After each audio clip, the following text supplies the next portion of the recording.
Welcome to the Downtown Studios In Focus series. It's a podcast where we get to showcase a lot of West Texas creators. And I'm Mike. I'll be your host, and this is my beautiful wife, Steph. She'll be the other host. And today we have a very special guest, Phil Garvin. So, Phil, thank you for being here. Absolutely. Thanks for having me. Yeah. So, all right. We're in West Texas. Good old, beautiful West Texas. Beautiful Midland. You're not depressed living here. But you're coming from L.A. Correct. How was that shock? I actually grew up in what I considered a small town, Fresno, California. Population's like 550K. So compared to like a Los Angeles, still a small town. Yeah. But it's like a farm community. So a lot of how Midland was described, the turnoffs, I would be like, oh, that just sounds like Fresno. It's just like home. Yeah. In a different time zone. Yeah. So, obviously still pretty different here, but it wasn't like the shock that. It wasn't like a huge culture shock. No, not really. So how long did you've been in California this whole time until you moved over here recently? Yeah. All in, more or less. All in Fresno, LA, or were you somewhere else? Yeah. So, a brief life story. Born in New Mexico. Then we moved to Germany. My dad was in the military. Both my parents were in the military, but moved to Germany for a little bit. And then after that, moved to Northern California. And then probably around third grade, I want to say, Fresno, Central Valley, California. And then December of 2011, I believe, moved to LA. Okay. And You speak any German? I don't. Too young. Yeah. Didn't you say it was like under 3? Like, yeah, I was when like up until you were like 3. Something like that. 3, 4, 5, somewhere around there. So LA, Hollywood, it's like, the epicenter of like the arts, really, you could say. So how did you get into photography? Or what did you start, videography or photography first? Started photography first. And I've actually, even as a kid, I would use my allowance for like disposable cameras and any sort of activities that we were into. So like skating, BMXing, all that good stuff. I would take pictures of it. So I enjoyed photography forever. Just never, took it really seriously until probably around like 2015, started to be like, hey, I should like learn about this thing that I enjoy so much. Mm-hmm. So it's kind of where it started. And then aside from just like hanging out, taking pictures of your BMXing and your skating and all that stuff, when you first kind of were like, hey, I'm going to get serious, what did you really start doing? Did you keep doing the same thing? Was it still like kind of like this action shot stuff? No. So landscape photos was, I think most people probably. It's probably hard in California. There's nothing pretty at all. I feel like most, I could be very wrong, but like you go out and take pictures of the world, like that's the easiest thing that you can do. Oh yeah, absolutely. I think that's a lot of people actually that's how I got started. Yeah. It just, and it's a low pressure way to learn the fundamentals of photography. Mm-hmm. So really shot a bunch of landscapes for a long time. I love to travel too. So, traveling and shooting kind of became a thing for a bit. Then I really got into not fashion photography, but like the retouching, like high-end retouching was like, oh my God, this is amazing. So I started to learn that for a bit and kind of stumbled onto the whole world of compositing. Yeah. And compositing to me is like the absolute like peak of photography. It's like, what draws you to that so much?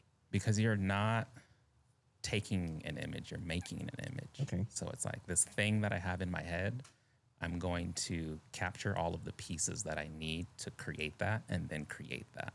So when you do a composite, do you have an idea of what you're going for? Or is it just like, I kind of have a general direction and we'll see what we can create? I usually have a pretty good idea of what I want to create. Sometimes I'll just make for the sake of making.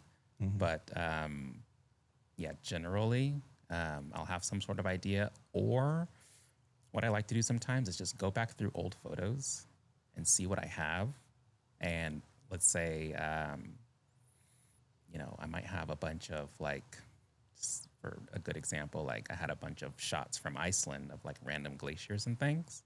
And then I just like, oh, I can use that to I made this like self-portrait with like an ice cap beanie and like cold air coming out and the eyes are smoked out and That's stuff cool. like that. That's so real cool. yeah, I would just, sometimes it's just like, see what you got and what can you make from it? So what do you feel helps your creativity when you're there? Like what is there something that you gotta, music you listen to? Is it just like I gotta kind of like shut off from this and turn on this type of thing because I need to get my creative juices going? Like how do you get to that creative spot? So my favorite, and this may or may not answer your question, my favorite thing is storytelling. And so like I love film. Okay. So like, you watch, you kind of see, to me, film shows a lot of what's possible just with imagery. Like, granted, it's way more difficult because it's moving cinema and whatnot. But I feel like a lot of my favorite like imagery comes from movies. So like oftentimes I'm just trying to make something that I feel would be in like a really cool movie. Okay. That's really interesting. Do you take the same approach just on like regular photography where you're not going to composite? Yeah. I'm usually, so like I can still do like, oh, I want a nice corporate headshot or like whatever. I do that stuff and it's fine. What I enjoy the most and have enjoyed the most is when someone will let you create something that's very, got more drama, less about, less traditional and more, I hate the word, but it's like more cinematic in a sense. Yeah. That's my favorite way to shoot photography. Is more of a cinematic feel. Okay. I mean, you can take that to headshots.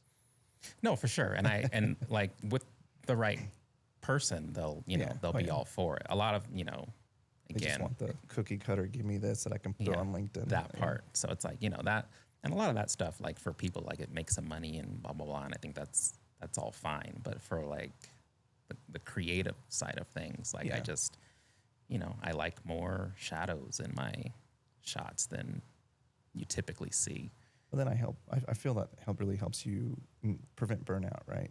Like if you're jumping on these creative projects that may not be paid and may just be your own, it helps you kind of find the love again for this art. And you're not just like, oh, another headshot I got to do. And it's the cookie cutter. Let's get these lights here and do my edit and we're good to go. Yeah. I mean, I can get in a space and play with lights for hours. Yeah. Like it's just fun to me. Oh, yeah. So, yeah. So what point did you start getting into videography? Probably around like 2017, 2018. Okay. Really. And it's like natural progression, I feel like. Yeah. Like for someone like myself, it's like you do photography, you love movies. And it's like the end goal would be like, oh, I want to make movies or be involved in film in some way, shape, or form. So, yeah. Well, I've heard from a lot of people that's kind of where the medium's going. It's like video. I mean, look at even how Instagram started to what it's now. It's videos hit. Yeah. Videos sell.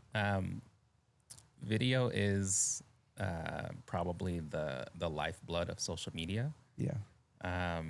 Yeah. I mean, again, I love them both. I love them both for the same and different reasons. But yeah, I mean, video is necessary. And if you're trying to be successful on like socials and things like that, I just wish that oftentimes you are, and this is like if you're, playing to the algorithms and whatnot, you're rewarded for that speedy iPhone quick clip, sort of format. But I really appreciate creators that there's some people on YouTube now that post once a month, but there's so much that goes into the video that they create. I mean, they still have 6, 7, 800,000 subscribers that are just waiting for that one video that's going to be so unbelievably perfect. That's kind of like where I like to go to. Yeah. Yeah, no, that's cool. So you work for a certain entity doing photos and videos, but on the side, what are you offering? What do you like to do? What do you prefer to do, photo or video? I mean, and what types? Yeah. So, like I said, photos, really just sort of dramatized portraiture, or even more just the way they like to describe it is I like to create scenes. Okay. So, like, if this was just like a movie still, like a scene, like that's what I really love to do with photography. Compositing, of course, which plays into the same thing. I'm just creating the scene instead of just taking the scene.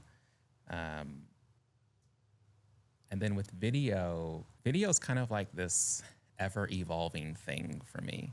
I have so many like short films in my head or treatments that I've created and never really had the opportunity to like get out and make. Just because I'm, either lack of having extra bodies available or, whatever the case may be. Yeah. The limitations of X, Y, and Z, whatever it may be. Yeah. But I think that, similarly, I would like to just create, not necessarily like short films, but just scenes. Just like, give me like, 90 seconds of this scene that I created and like shoot it well and edit it and put it out. Like that would be like a blast for me. Throw it up on YouTube, get picked up by some studio. We love this, make this a movie. Yeah, the dream, right? Which, I feel like it's, so much more easier now. And because with, social media, with YouTube, like you can be your own producer, you can be your own director, you can make your own movie. And yeah, I mean, that and AI, like utilizing AI to, you can use AI to create different scenes for you and, filler content, cutaways, blah, blah, blah. Like, there's so many tools out there now. Yeah. I think for me, and again, I'm a big proponent of like, this is what's out there. Like you can't hide from it. So learn it and use it and implement it into your workflows and all that kind of stuff. But there is something that's like you saw earlier, right? Like I have a hat that my buddy made me, and it's all hand done. Like for me, like my LA hat is cool, but that hat is special. Yeah, it means more. Right. So like, I think that when it comes to like creating like film and photos and stuff like that, there's that part of it that I don't want to lose. To AI and everything. Yeah, to where it's like, we can use AI for this and that, whatever, but it's like they went out there and they got their hands dirty and they did this stuff and like it's all practical and like there's something about that that's just like special to me. Yeah. So usually when Agreed. there's like a film project that I want to do it like that. You can say, I did this, not AI. Yeah, exactly. So photo videos, what's the editing process like? Is it pretty similar? Is it completely different? Is it same programs, different programs? Very different. Very different. Photo, depending on what it is, I'll do a basic run in Lightroom and then jump into Photoshop.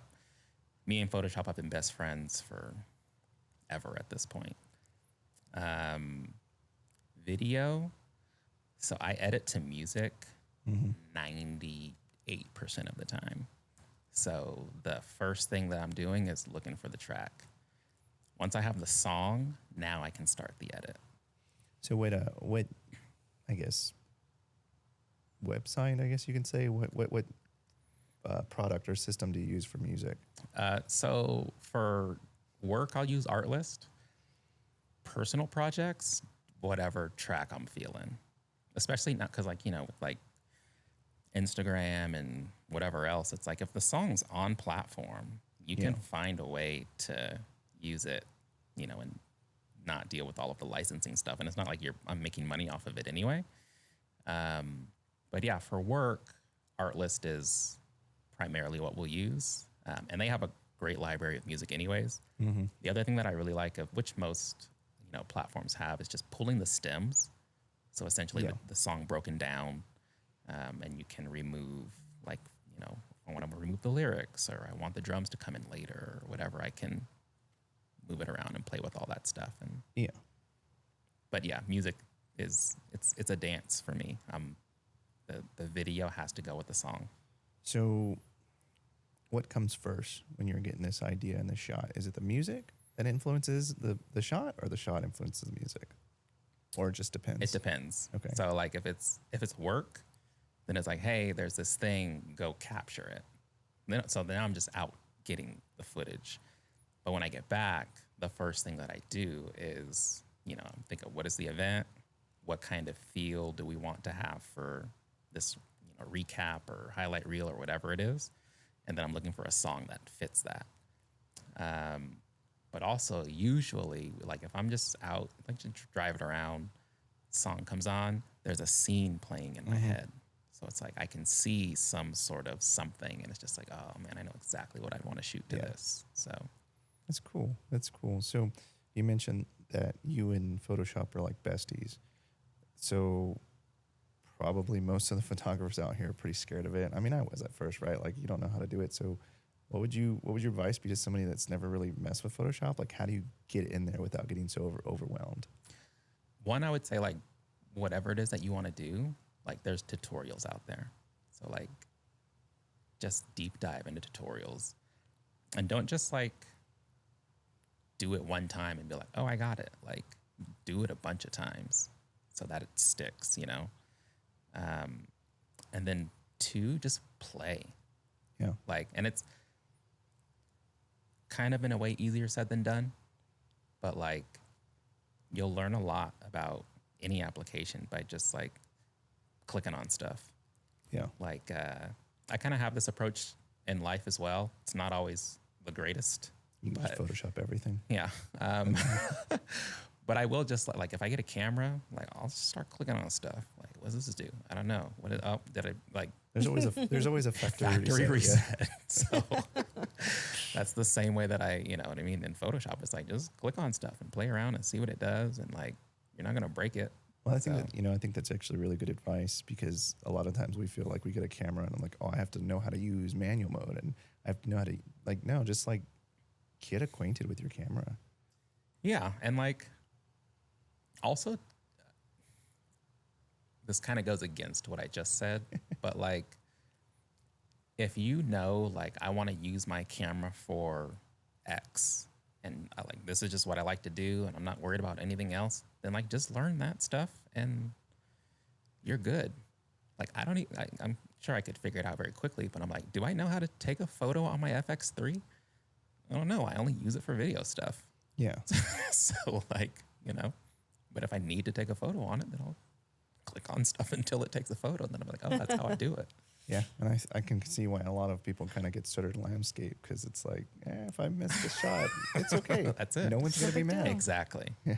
That's why you don't want your first your first paid gig to be a wedding. No, I don't. I mean, yeah. Do you shoot weddings? I have shot weddings.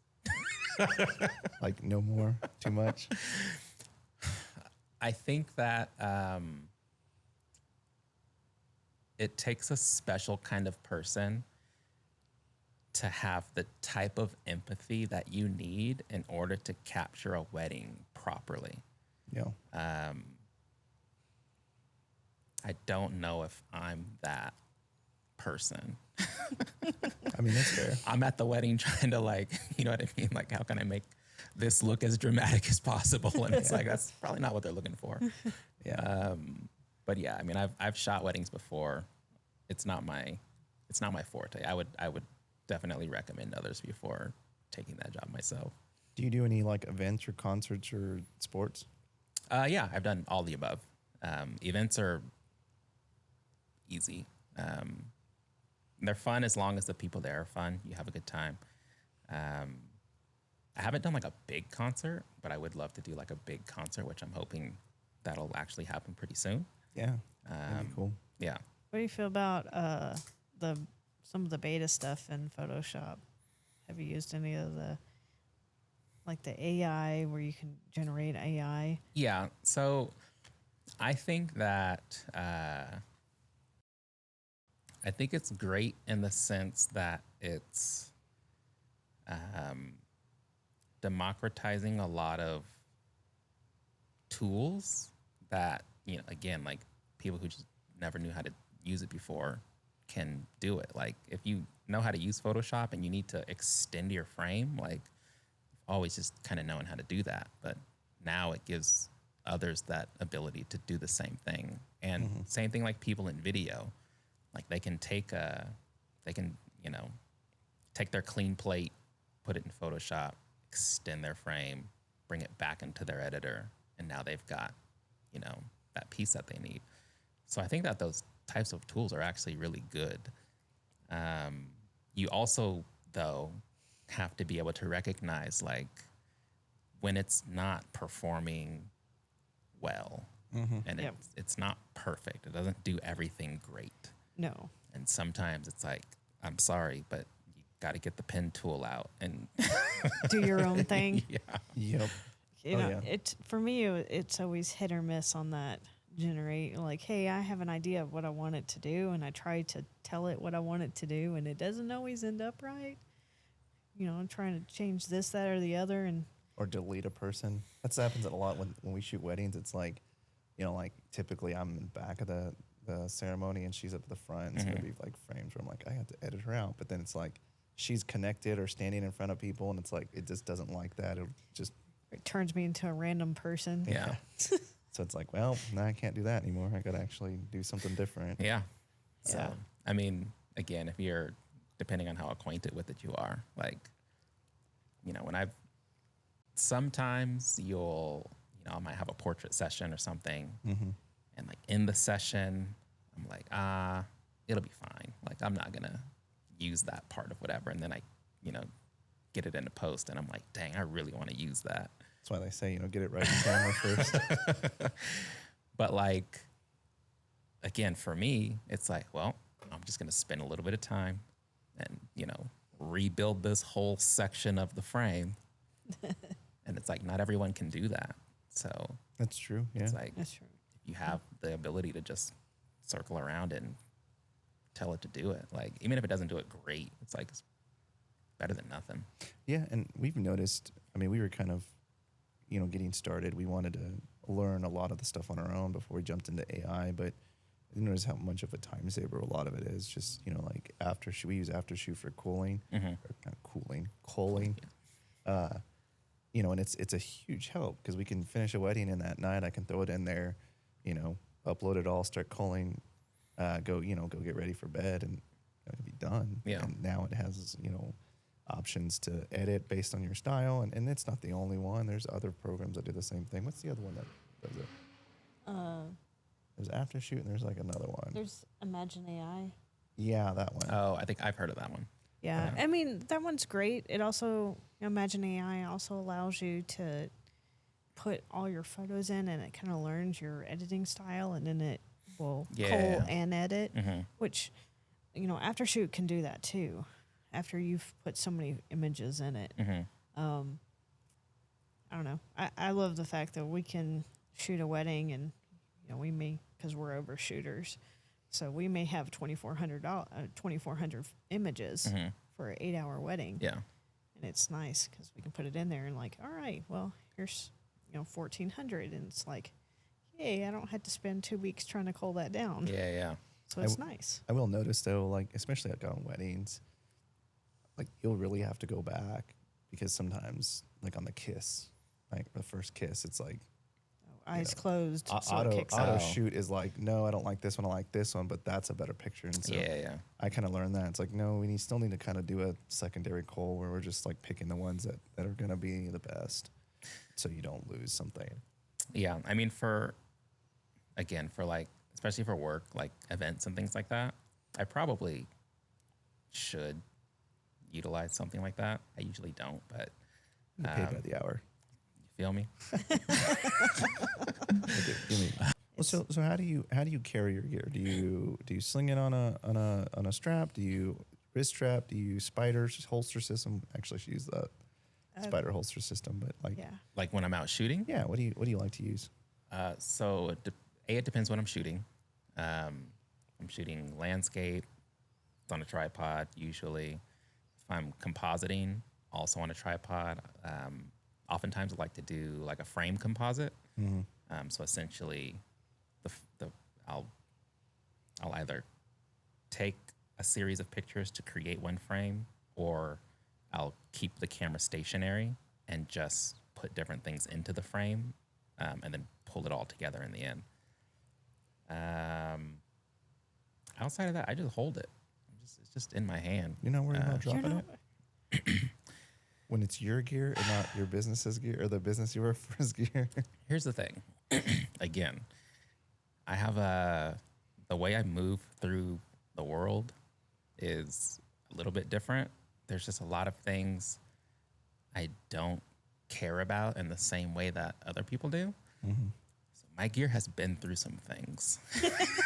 Have you broken a lens yet? No, I broke just shooting a couple weeks ago. Broke $300-$400 Indian polarizer on the front of my camera and just tipped over and so there goes that.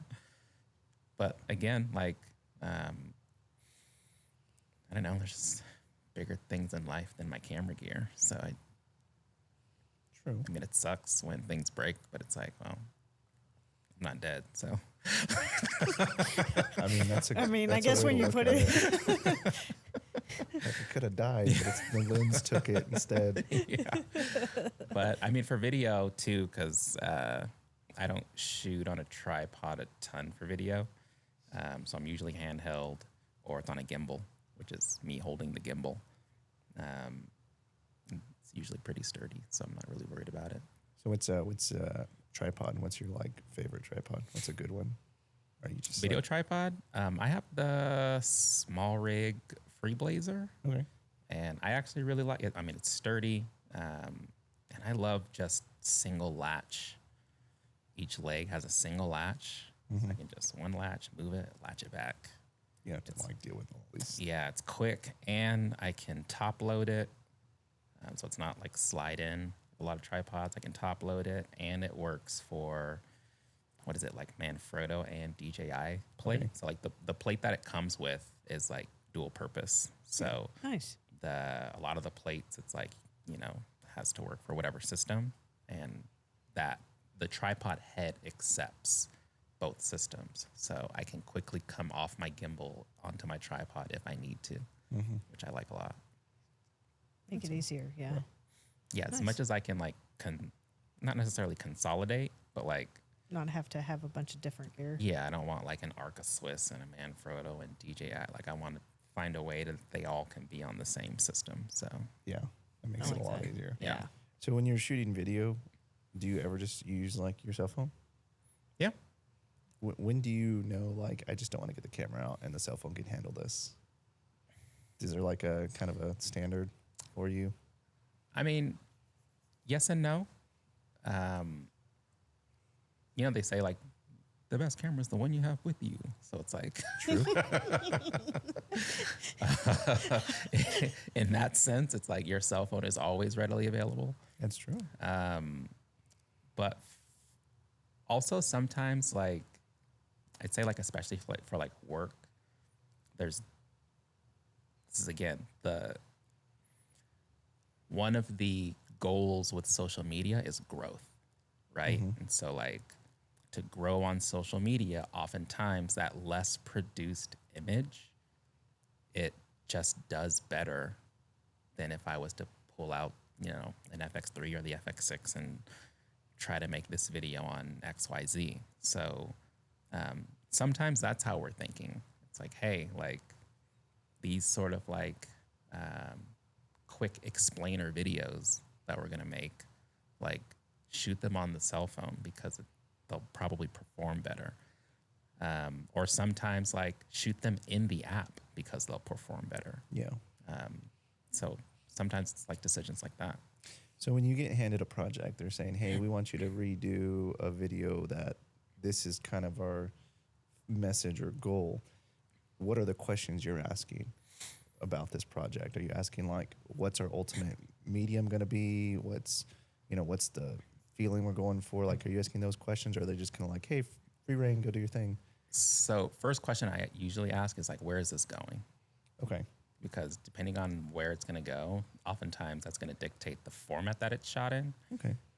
Which is always just good to know off rip. I don't always like to do the whole like, every 9:16 is not meant to be 16:9. So like sometimes it's like shoot for the platform that you're looking to put it on.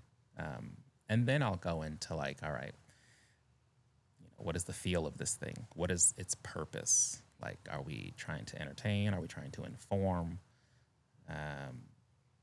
Both. Sometimes both. Sometimes not both. I mean, like at work, I have like a little framework that I'll usually kind of go through, and it gives me an idea of what I'm trying. Like, what type of video is this? Sizzle reel? Is this? Again, are we trying to inform people about something? Blah blah blah, whatever. So it's like stuff like that. Like, who are we trying to reach? Is this video for like an older audience, a younger audience? Oftentimes, that's dictated by the platform that we're putting it on. TikTok for the older people. It exists. There's fewer of them on there, but the like boomers on TikTok. But they're on there, And sometimes it's like if that's who you're trying to hit, you got to find out what they're watching and why they're watching it, and then try to create something that fits into that bubble. So yeah. So you were up here yesterday, day before yesterday, shooting a video. Yeah. And I noticed you had a storyboard. Are you always doing storyboards for your stuff? Are you doing like a more extensive storyboard for bigger projects and just like some notes? Like, what's your kind of workflow like there? Yeah. So if it's like a smaller project, then I'll usually like script it out or try to script it out. And I'll probably list like the scenes and like the shot. If it's going to be like wide, medium, tight, any sort of camera movement. For like a smaller, we're just going to do like a quick reel on social media or something like that. For like I would say something a little more produced. So like yesterday, we're creating like this recruiting video. This recruiting video has a story. So it's like, all right, what is this story? Well, something like that, I will go through like, more or less the entire production process so that I can make sure that when we are all said and done, like we're not missing anything or confused or whatever. And you didn't miss anything. Yeah. And then also like, when you're renting space, like you're not trying to waste time. Yeah. So that's also, the better prepared you are, the better your shoot's going to be, the better your end product is going to be. So would you say your workflow when you get any kind of project or you get any idea of I want to either shoot photos or videos, you always kind of starting off with what is my goal? What's my kind of story going to be? Yeah. Okay. Yeah. Story for me is always like king. Gotta have that first before you get to where you're going. Yeah. Nice. So we mentioned before you came from LA, came to West Texas, this beautiful city that is like everybody's happy to live here. Yeah. So pretty. Traffic's amazing. So what are some things you see kind of in this community of videographers, photographers, creatives that are good in aspects, that you kind of see back home, and then some things that we kind of lack and need work on? Well, I mean, I'm newer to West Texas, so I don't know if I would really have an accurate assessment on. What's your first impression on it? That's probably going to be accurate, though. Well, I was lucky enough that I kind of ran into a group of creators through work. And so like if I was out shooting, Wagner Noel or something, and there would be like another team from somewhere else also shooting the event, and then just kind of, like let's exchange information or whatever. Yeah. So like I've met some really dope creators out here in West Texas. I will say that I guess the biggest difference is like the community in LA is so big. Like, Yeah. 150,000 people here, 4 million people in LA. Like it's, Yeah, that's a pretty big discrepancy. yeah. So it's just a lot easier to find people in the arts, organize things with people in the arts, go to things for people in the arts. Yeah. So I would say like that's probably one of the biggest differences is The scale of the scale. Yeah. But I mean, like I said, they're here. I think that it would be super dope if there was, and again, I don't know this because I haven't been here that long, but just like more to bring them together. yeah. That would probably be my only Yeah, like observation. like a studio put on a Christmas party or something. Yeah, there you go. But even like not too long ago, kind of like a creator crawl thing that I went to, which I think was really someone else's gig, cosplaying creator crawl because it helped with their end goal, which is still fine. Yeah. But what's that? Was that the Midland Arts thing? No, I think this was. So what do you say creator crawl? What do you mean by that? So essentially, it would be like, hey, we've got like however many photographers want to come out. We've got a ton of models, and we've got this location. Okay. Like everybody just come out, and we're gonna shoot and create and network, sort of deal. And sometimes, like back in California, you do creator crawl, and it's like they'll go through a bunch of different spots. Yeah. You know what I mean? Or have multiple locations running. It's just like, yeah, go wherever you want to go and shoot and all that good stuff. Just, just a bunch of people get together to create. Yeah. And so, had sort of a thing like that here, I don't know, maybe like a month ago or so, Okay. Which was nice just to see people out and shooting and, all that good stuff. So I would say just, things like that. I go to Cars and Coffee when they have it. There's always photographers out at Cars and Coffee, which is cool. Do you like shooting cars? I love shooting cars. Do you really? Yeah, Do you prefer nighttime or daytime? daytime. Daytime? Well, dusk. Dusk. A little bit of light in the is it- atmosphere, but Yeah, not yeah. too much. Is it harder just at night because they've got lights? You've got to match them. You've got to. Not necessarily. And again, like for a lot of the thing with cars is just dealing with reflections probably is like the biggest but like sometimes that can be really cool. Sometimes you just throw on a polarizer, you can neutralize a lot of that. Neutralize a lot of the reflections with the Mm-hmm. polarizer. Yeah. But,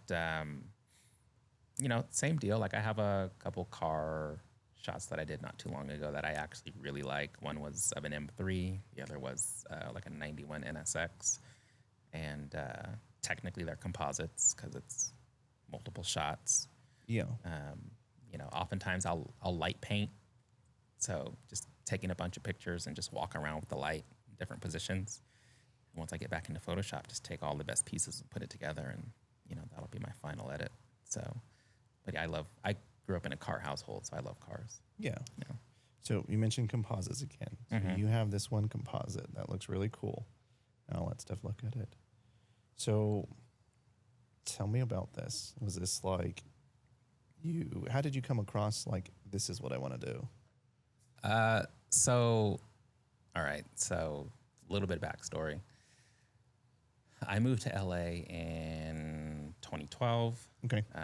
or December 2011. And then in 2012, I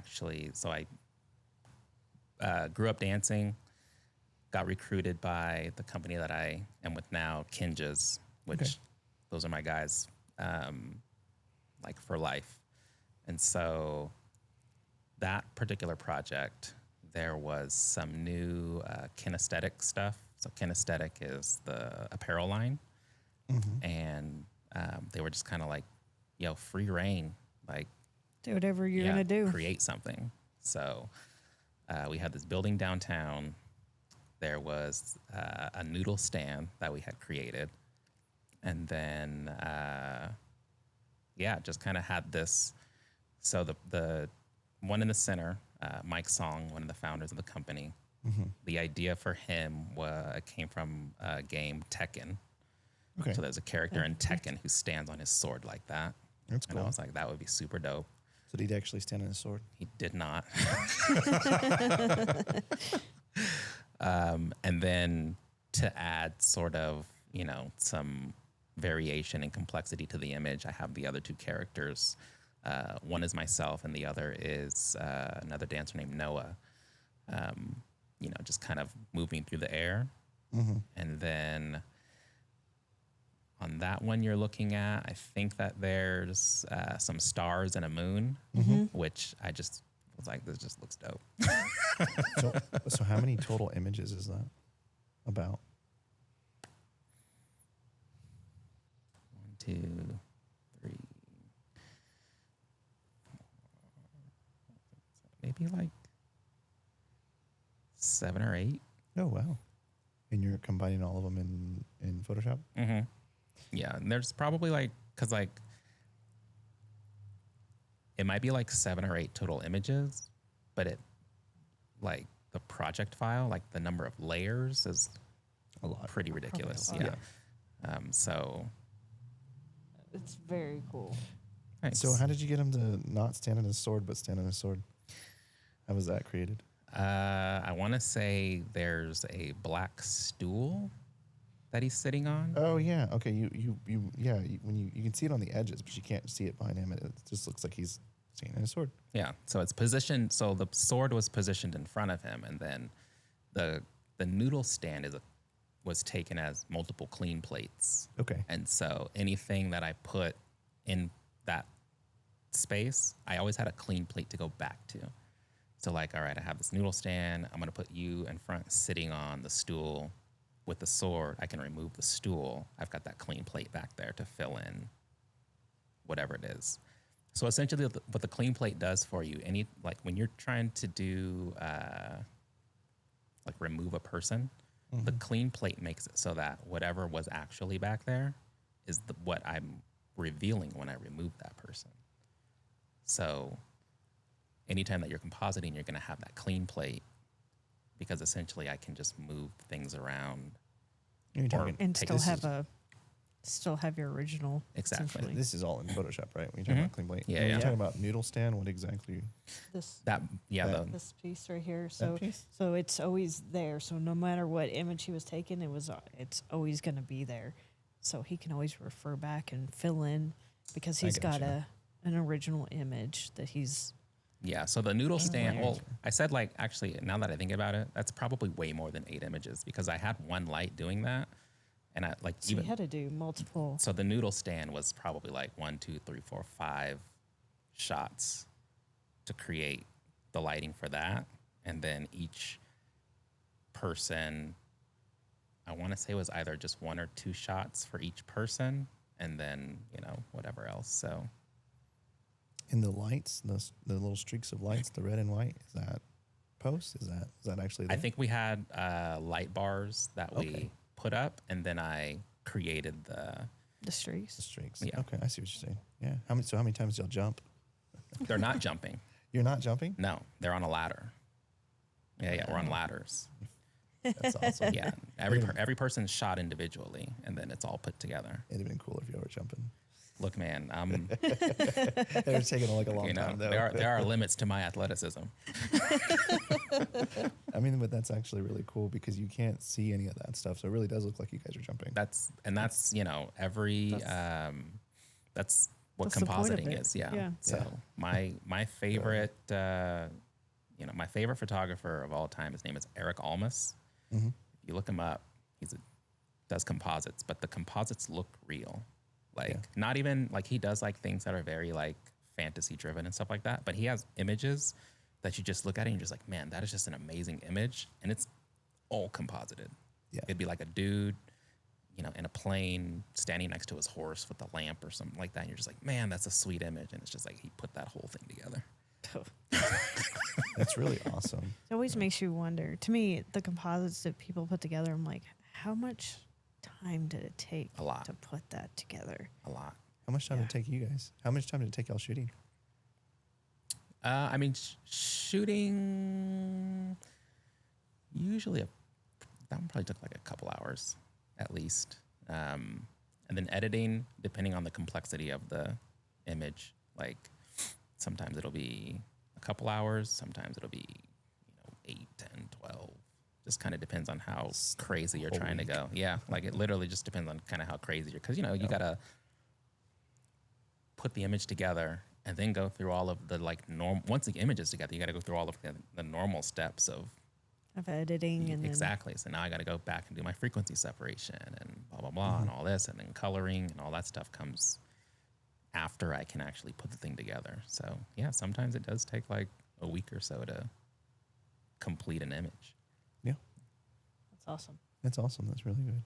So, you having a lot of experience and being from LA and kind of seeing it over there and coming out here. What's some advice you would have for somebody that's just starting out? Starting out in photography?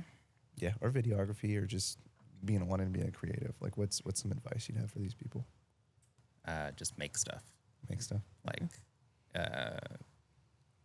the underlying difference between I'm so unbelievably far from the word successful that like this isn't what I'm not referring to myself when I say this, but like the difference between someone who is successful and someone who's not is the person who is successful is able to do something again and again void of like that reward.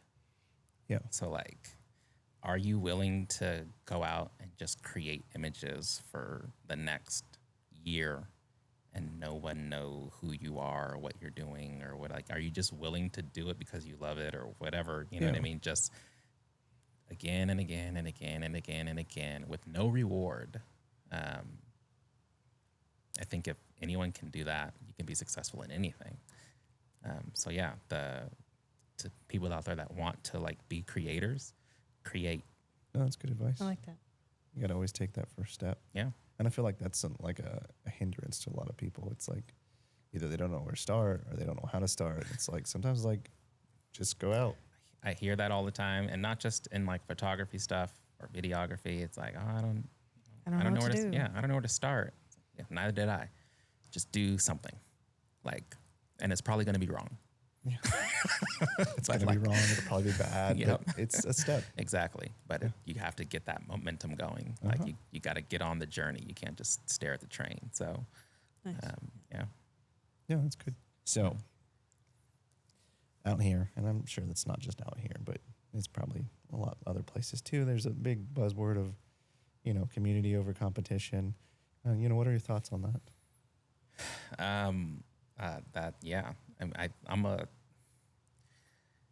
I'm community over everything. I'm even like a group economics person. Like if you can't afford a house, can you and 2 or 3 other homies afford a house? Yeah. Like I'm all about, community and all that good stuff. So, there's always enough for everyone to eat. So true. I think it's better if you can, just work together, collaborate. Also, you learn faster because everyone does different stuff. True. I think that projects just are better when, you know, get multiple hands and create things. I'm the type of person where it's like, I don't like doing, like creating alone per se. Like my dance background has made me disciplined enough to where I will practice by myself for the sake of like getting better and all that good stuff. But like nobody likes to like dance in a room by themselves. Like you want Except Billy Idol. yeah, like but you want to be like out with your friends, your crew, you want to be at the session, you want to be at the event. Like it's about the social side of it.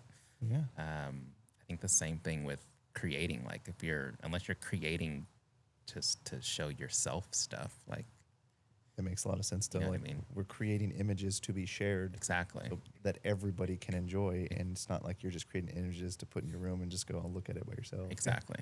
So It makes a lot of sense. yeah. It's a good take on that. I've actually never really heard it phrased like that. It makes so much more sense though. Yeah, and I think that, you know, like I said, I've come across a few creators out here where it's just like, man, they're really dope. They have a really dope style or really dope aesthetic or whatever it is. But I know that like, oh, he's in this world. Maybe like you guys are in this world. It's like you guys would never meet. So it's like, how do you Bridge. bridge that gap? Yeah. And that was like something we noticed coming in here, you know, because she's from here, I'm not. But, you know, just kind of jumping in here, you kind of realize how vast it is. And you're just like, well, where's everybody at? Like, Yeah. you know, like come out here on a Friday right now. Go out there right now. Go out there tomorrow night at the park, downtown park, and there's going to be like 60 photographers you've never seen. You're just like, there was some out there today. yeah, Yeah. it's wild. And you're just like, hey, cool. But I mean, you know, it's like with cell phones and you know, smartphones, like the camera features are getting way, way better. So everybody's kind of picking this up. It's Yeah, I think, again, like,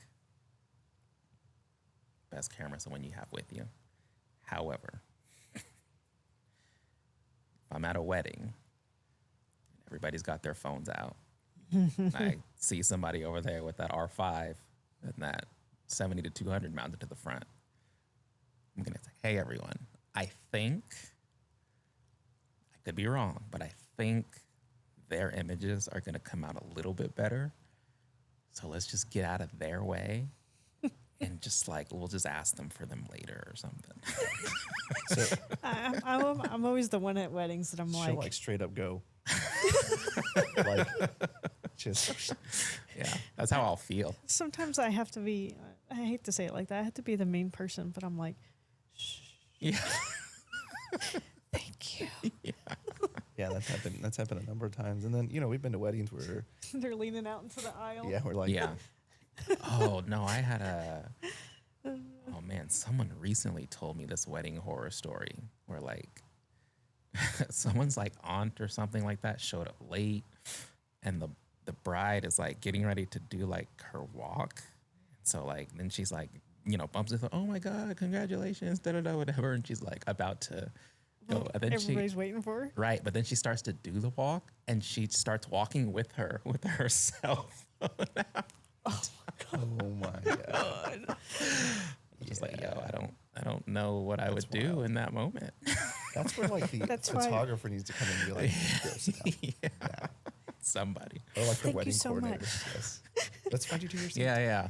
So I was just like, man. I think that makes it easier because we work together. And so I think, like, in that moment, I'd let him capture and I'd go, Yeah.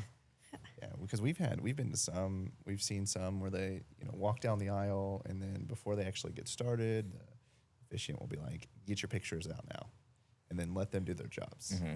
And then we just had others, which, you know, it's not stepping on our toes, but they'll say like, hey, no pictures during the ceremony, but during the reception, take pictures and submit them to this QR code. And that way everybody can get stuff right now. That way we're not waiting. Like, yeah, you're going to be waiting for the images from the photographers, but we have something that you can share immediately. Mm-hmm. And I'm like, I don't care. Like, it's fine. As long as you're not like, as long as they're not about to kiss Like and you're stepping standing in up our there. way. Like, Yeah. You guys usually work as just a 2-person team? Yeah. Have you ever thought about or brought on like a third photographer or anything like that for? So not yet, but we've talked about it, especially just kind of branching out and like we've talked about like doing videographers, or even kind of us transitioning into, you know, like me half photographer, half videographer, and her just photography.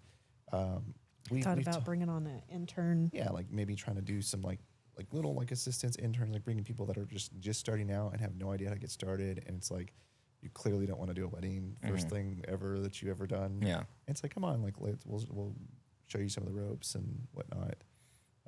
But we have thought about it, but it's, you know, most of the venues out here, it's like, unless it's a big church, like her and I just work well. Like, yeah, ceremonies, she'll be up front, I'll be out back, but in the back. Sometimes though, I like to get It depends on the venue. really long shot through the door. But you know, because usually I would actually run 2 cameras, and I'd run a 70 to 200, and then I run a 24 to 70, so I can get, you know, the wide bride walking down, but then I can also get really zoomed in stuff, and then, you know, during the reception we throw some flashes on top of our camera and we just run around. Yeah, and we're just kind of everywhere. Yeah.